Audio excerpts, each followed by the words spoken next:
আজ আমাদের সন্ধ্যার টিফিন হবে চিকেন বল ম্যাকারনি।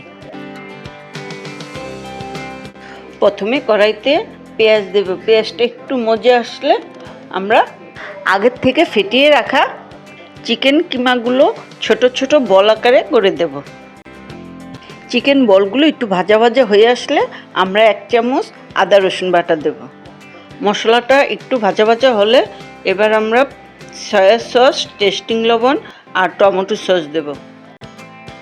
সামান্য পরিমাণে একটু জল দেব। মশলা একটু কষে আসলে আমরা 2টো ডিম ফেটে দেব।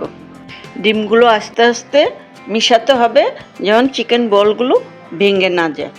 এরপর আমরা দুধ আর চিলি ফ্লেক্সটা দেব। আগের থেকে তেল লবণ দিয়ে ম্যাকারনি সিদ্ধ করেছি, সেগুলো এখন দিয়ে দেব।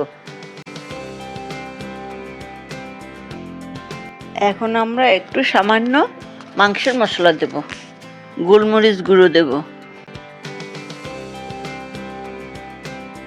এখন লবণ, চিনি, ম্যাকারনির প্যাকেট মশলা আর কাঁচামরিচটা দেব। একটু নেড়ে চেড়ে দিয়ে আমাদের রান্না শেষ, নামিয়ে ফেলবো।